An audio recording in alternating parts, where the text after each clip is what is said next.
मैं डॉक्टर तृप्ति विजयवर्गीय अपने YouTube channel पर आप लोगों का वेलकम करती हूँ। कैसे हैं आप सब लोग? बहुत बेहतरीन होंगे, स्वस्थ होंगे और सुरक्षित होंगे। आज की क्लास में मैं आपको पढ़ाने वाली हूँ स्टोर रिसीविंग या रिसिप्ट वाउचर, SRV भी कहते हैं। देखो, क्लास को या लेक्चर को शुरू करने से पहले एक रिक्वेस्ट, आप लोग जो मेरे वीडियोस देख रहे हैं, अगर मेरे चैनल को सब्सक्राइब नहीं किया है तो पहले चैनल सब्सक्राइब कीजिए, साथ में नोटिफिकेशन के लिए बेल आइकन को प्रेस कीजिए। आपको हमेशा पता चलता रहेगा कि क्या नया वीडियो या क्या नया लेक्चर मैंने डाला है। ठीक है, पूरी उम्मीद है आप मेरी इस बात को मानेंगे। आज शुरू कर रहे हैं SRV को, स्टोर रिसीविंग या रिसिप्ट वाउचर। देखो, ये इम्पॉर्टेंट है। स्टोर कीपिंग के मटेरियल को अगर आप पढ़ रहे हैं तो रिसिप्ट वाउचर को समझना जरूरी है। RV भी बोलते हैं इसको, और S स्टोर स्टैंड करता है, राइट। अब मुश्किल ये है कि कई बार स्टूडेंट्स को टॉपिक ही क्लियर नहीं होता है, तो मैटर कैसे क्लियर होगा? तो मैं अब आपको बता दूं, स्टोर आपको क्लियर है। स्टोर क्या है? स्टोर वो जगह है जहाँ पे हम कोई भी मटेरियल या आइटम्स जो किसी भी फॉर्म में हो सकता है, रॉ फॉर्म में, सेमी फिनिश फॉर्म में और फिनिश फॉर्म में, उसको हम रखते हैं ताकि कि हम नेक्स्ट यूजर तक उसको सप्लाई कर सके फॉर अ टेम्पररी पीरियड। ये ध्यान रखना। अब रिसिप्ट का मतलब होता है प्राप्ति, यानी जो चीज प्राप्त हो रही है।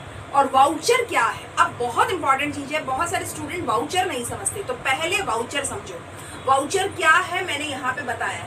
वाउचर एक ऐसी चीज होती है जो कि एक कवर पेज होता है, यानी एक ऐसा डॉक्यूमेंट होता है जो ये एक्सप्लेन करता है अबाउट द अटैच्ड डॉक्यूमेंट। इसके साथ साथ जो डॉक्यूमेंट लगे हुए हैं उसके बारे में अटैच करता है और उसके बारे में एक्सप्लेन करता है। Includes the purchase order, shipping receipt and the invoice.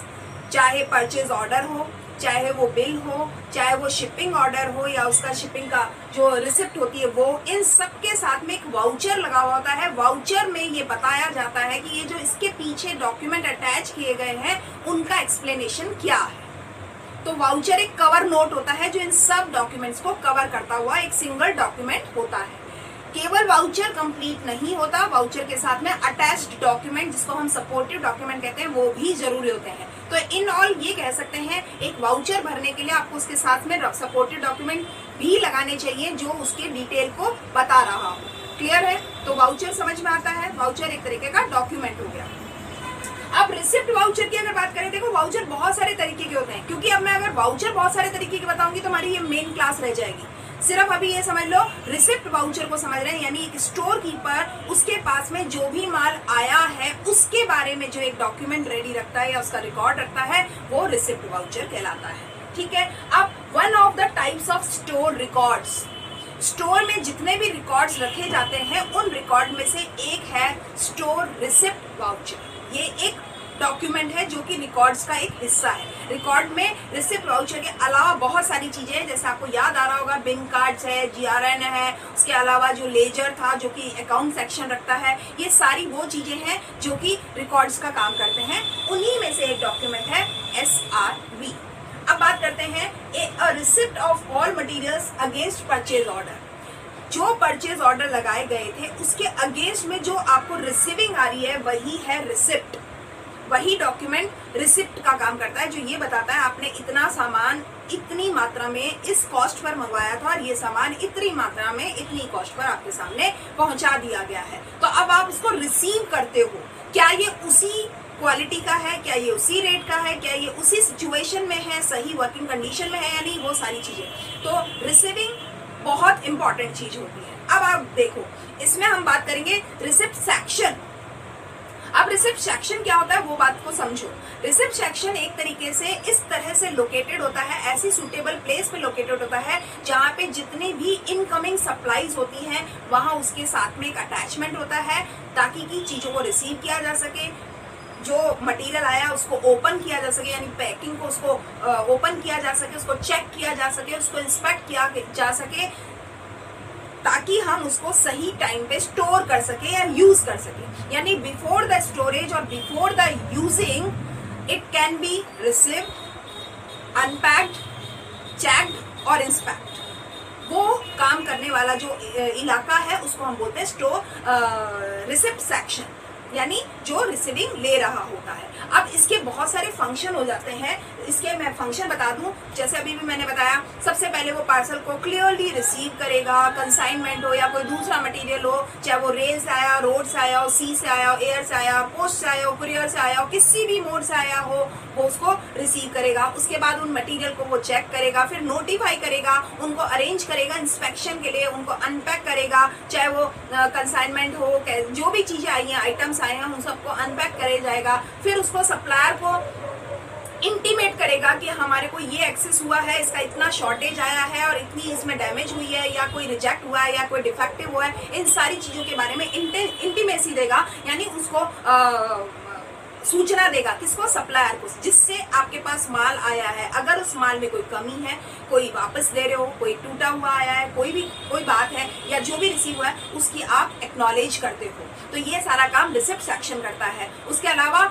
Receipt section कई चीजों को मेंटेन करता है, कई रजिस्टर्स को मेंटेन करता है, ये भी आपको समझ में आना चाहिए। अब रजिस्टर मेंटेन करेगा, जैसे कंसाइनमेंट क्लियरेंस रजिस्टर होता है, इसके अलावा डेली रिसिप्ट रजिस्टर होता है, रजिस्टर फॉर सैंपल्स होता है, रजिस्टर फॉर गिफ्ट्स होते हैं, रजिस्टर फॉर डिस्क्रिपेंसीज होते हैं, किसी भी मामले में कोई उलझन आई है उसको रखने का भी एक रजिस्टर होता है। रजिस्टर फॉर डिस्पैच होता है, आपने किस किस को क्या क्या इशू किया है। ऐसे सेंट्रलाइज रजिस्टर होता है फॉर लोकल परचेज के लिए, जो भी कंज्यूमरेबल आइटम्स होते हैं उनके लिए होता है। इस तरीके से वो ये सारे रजिस्टर्स रखता है। अब स्टोर रिसिप्ट वाउचर को भी वो सारे रिसिप्ट्स के अगेंस्ट में बनाता है, कि उसका भी एक रिकॉर्ड रखता है कि हमारे पास ये वाउचर आए थे और हमने ये चीजें खरीद की गई है। अब जब ये ऐसा हो जाता है तो अब एसआरवी क्या होता है, इसको भी हमें समझना जरूरी है। देखो, एसआरवी क्या होता है, ये समझने के लिए आपको ये बात ध्यान रखनी चाहिए कि एसआरवी का जो मेन काम है, एसआरवी एक तरीके से एक नोट होता है, जो कि एक तरीके से उसका जो परचेज ऑर्डर है उसका रेफरेंस मेंशन किया जाता है, लेजर अकाउंट मेंशन किया जाता है, सप्लायर का नाम, उसका address, name of stock item, किस तरीके का आइटम है वो, और स्टॉक का लोकेशन क्या होगा, क्वांटिटी क्या है, रेट क्या है, अमाउंट क्या है, ट्रांजैक्शन जो नरेशन है वो भी उसमें बताया जाता है, कितना कैश हुआ है, क्रेडिट हुआ है, ये सारी चीज रिसीप्ट वाउचर में क्लियरली मेंशन होती है। ये इंपॉर्टेंट वाउचर है जिससे हमें ये सब कुछ पता चल जाता है। और एक और मैं बता दूं, जो रिसिप्ट वाउचर होता है उसको हम गुड्स रिसिप्ट नोट भी कहते हैं, गुड्स रिसीव्ड नोट भी कहते हैं, जीआरएन के नाम से भी इसे जाना जाता है। तो डोंट बी कंफ्यूज कि एसआरवी क्या है और जीआरएन क्या है। एसआरवी जो स्टोर रिसिप्ट वाउचर्स होते हैं और जीआरएन गुड्स रिसीव्ड नोट होते हैं। एक ही बात है, इन सब में वही चीजें रखी जाती हैं कि हमारे पास जो चीजें आई हैं उनका डिटेल क्या है। ठीक बात है। अब अच्छा, और आजकल तो जो ये एसआरवी या जीआरएन का जो काम होता है वो आपको मालूम है सॉफ्टवेयर के जरिए होता है। आपने जरूर टैली पढ़ा होगा। टैली में इस तरीके का स्टोरेज आइटम जो होता है, F11 फीचर को अगर हम प्रेस करते हैं उसके बाद हम F2 पे जाते हैं तो इन्वेंट्री पे चले जाते हैं, और इन्वेंट्री में हम जीआरएन नोट को कंप्लीट करते हैं।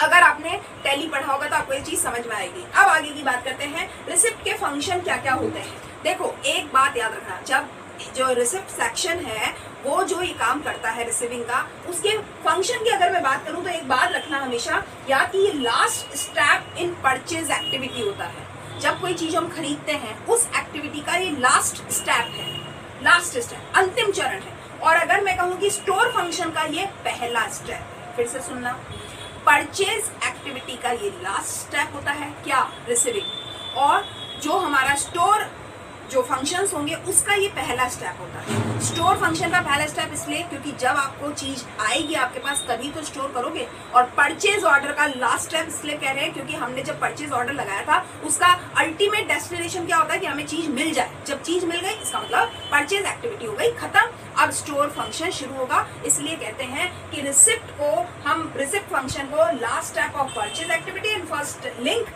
इन स्टोर फंक्शन कहते हैं। अब समझ लीजिए, वाउचर मैंने आपको बता दिया। अब रिसीव्ड वाउचर क्या होता है, it is used to record receipt of goods और आइटम्स एट स्टोर।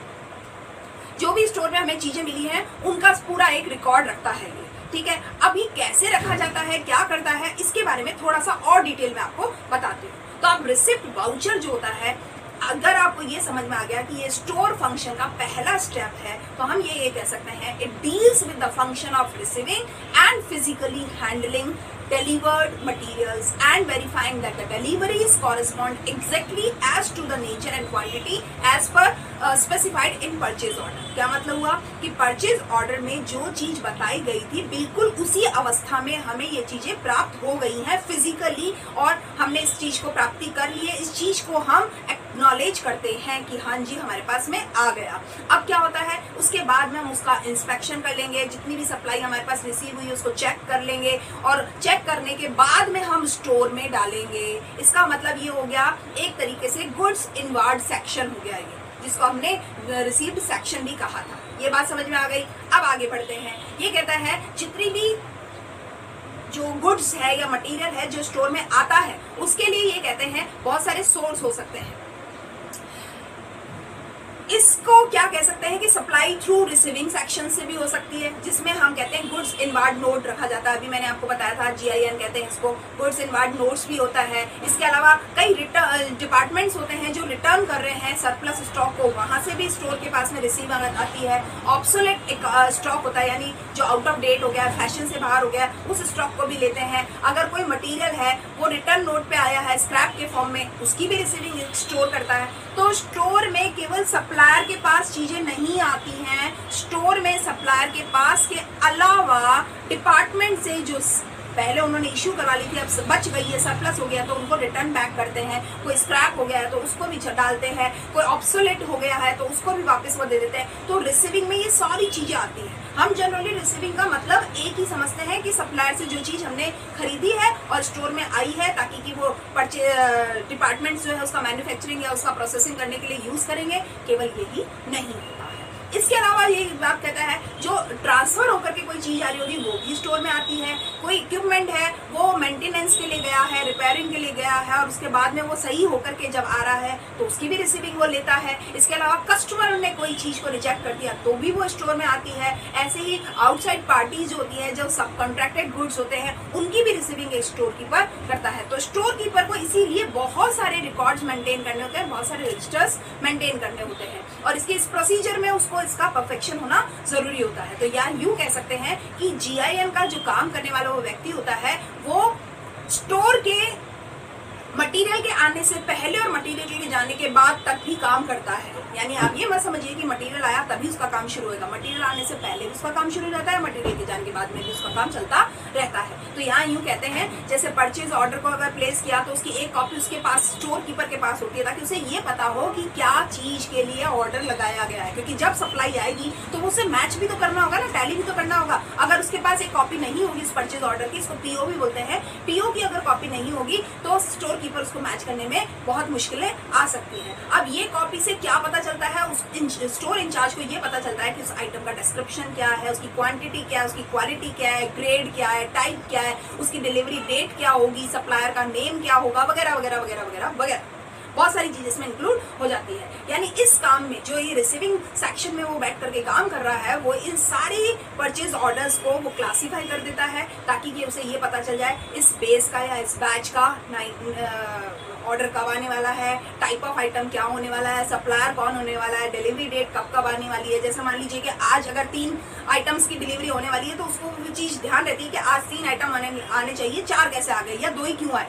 इन सारी चीजों को उसको वो टैली करने में आसानी रह जाती है। इसके अलावा उसको ये भी हेल्प मिलती है कि वो जो भी माल आ रहा है उसको लोड अनलोड करने के लिए उसको जो वर्कर की हेल्पिंग हैंड्स की जो जरूरत पड़ने वाली है उसको कितना चाहिए, तो इसके लिए वो एडिक्वेट अरेंजमेंट कर लेता है ताकि कि वो सेपरेट प्लेसिंग कर सके, इन्फॉर्म इंस्पेक्शन कर डिपार्टमेंट को इन्फॉर्म कर सके ताकि वो इंस्पेक्शन करने वाले लोग आ सके और वो ये देख सके कि ये चीज सही आई है या नहीं आई। क्यों? क्योंकि देखो स्टोर कीपर हर चीज को चेक नहीं कर सकता, वो तो केवल काउंट कर सकता है फिजिकली, या यूं कहना चाहिए प्राइमा फेसी देख सकता है कि भाई चीज आई कि नहीं आई, लेकिन टेक्निकल नो हाउ उसके पास नहीं होता है। तो इसके लिए उसे इंस्पेक्टर को बुलाना पड़ता है या जो उस व्यक्ति को उस चीज को जानने वाला जानकार व्यक्ति है उसको बुलाना पड़ता है। तो ये सारे काम करने के लिए वो उनको बुलाता है ताकि वो लोग ये चीज देख लें, और जब वो ये सारी चीजें कर लेता है तो अब वो अपने रजिस्टर में इन सारी चीजों का रिकॉर्ड मेंटेन करता है कि मेरे पास में इस डेट पर इस चीज की सप्लाई इस सप्लायर से इतनी रेट पर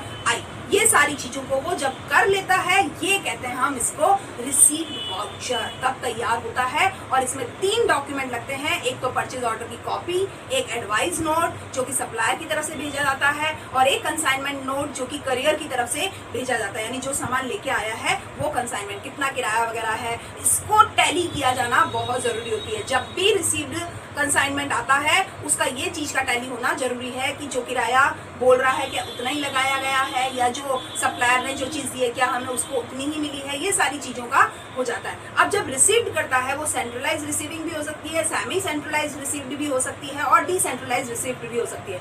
सेंट्रलाइज का मतलब होता है एक ही जगह पर सारी चीज आएगी। सेमी सेंट्रलाइज समय के हिसाब से, जरूरत के हिसाब से, अगर स्टोर में आनी तो स्टोर में भी, और जहां इसका मैन्युफैक्चरिंग होना है या उसका नेक्स्ट एडिशन होना है वहां हो जाएगी। और डिसेंट्रलाइज का मतलब है हर एक डिपार्टमेंट को अलग अलग चीज वहीं पहुंचा दी जाएगी, स्टोर में नहीं आ रही है, वो डिसेंट्रलाइज रिसिप्ट्स होती है। तो ये डिपेंड करता है कि एक तो ऑर्गेनाइजेशन में सिस्टम क्या प्रिवेल किया जा रहा है, दूसरा नेचर ऑफ द जो आइटम्स हैं जो आए हैं उनका क्या है। बहुत भारी बल्कि चीजें जो होती है वो स्टोर में नहीं रखी जाती, डायरेक्टली वहीं इंस्टॉल कर दी जाती है, वहीं पे उनको अनलोड कर दिया जाता है जहाँ पे वो यूज होने वाली है। तो ये डिपेंड करता है नेचर ऑफ द आइटम कैसा होगा।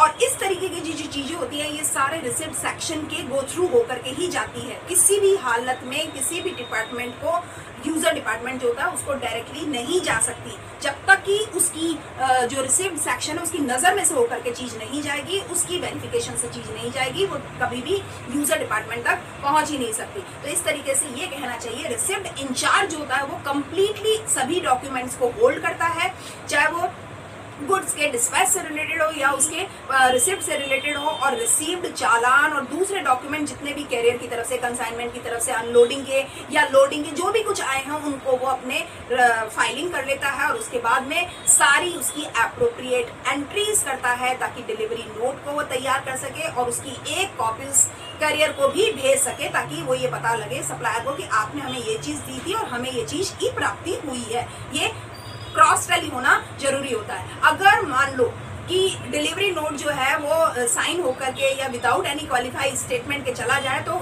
ये माना जाता है कि एक प्रॉपर कंसाइनमेंट डिस्पैच नहीं हुआ है। ये सारी चीजों का बहुत बड़ा रोल होता है। और इस रिसिप्ट सेक्शन में जो कंटेंट होता है डेली गुड्स रिसिप्ट रजिस्टर्स में जो लिखा जाता है उसको हम GIN जो बोल रहे हैं या GIR जो गुड्स इंटेंडेड रजिस्टर्स बोलते हैं, उसमें डेट और टाइम ऑफ रिसिप्ट लिखा जाता है, फिर नेम ऑफ सप्लायर लिखा जाता है, नेम ऑफ कैरियर लिखा जाता है, यानी कौन लेके आया था, फिर चालान नंबर और उसकी डेट लिखी जाती है, आइटम डिटेल लिखे जाते हैं, उसका डिस्क्रिप्शन लिखा जाता है, क्वांटिटी और वैल्यू ऑफ आइटम्स लिखे जाते हैं, परचेज ऑर्डर रेफरेंस लिखा जाता है, इवन कैरियर डिटेल्स यानी उसका नंबर या लॉरी नंबर जो भी कुछ है वो सब भी लिखा जाता है। इसके अलावा गुड्स इनवार्ड नोट रेफरेंसेस लिखे जाते हैं, रिजेक्टेड मेमो रेफरेंसेस लिखे जाते हैं, किसने इसे रिसीव किया उसका नाम लिखा जाता है, किसने इसे इंस्पेक्ट किया उसका भी नाम लिखा जाता है। इस तरीके से करके चीजों को ये फाइलिंग किया जाता है और इसका GIR गुड्स इंटेंडेड जो रिकॉर्ड है वो तैयार किया जाता है, और तब कहीं जाकर के हम ये कहते हैं ये रिसीविंग हुई है। जब रिसीविंग हो जाती है तब उसका इंस्पेक्शन शुरू होगा। तो अब इंस्पेक्शन के बारे में मैं फिर से और एक नया लेक्चर तैयार करूंगी जो कि आपको ये इसके कंसेप्ट को समझने में आसानी होगी और इसको हेल्प करेगा। ठीक है, आज की क्लास के लिए इतना ही, लेकिन फिर से एक रिमाइंडर दे रही हूँ, अगर सब्सक्राइब नहीं किया चैनल को तो अब सब्सक्राइब जरूर कर दो, क्योंकि मेरे 80% व्यूअर्स वो हैं जो अनसब्सक्राइब किए हुए हैं। So this is my humble request to you all, if you are not subscribed my channel, kindly subscribe the channel right now and press the bell icon also. Thank you and keep watching my videos regularly.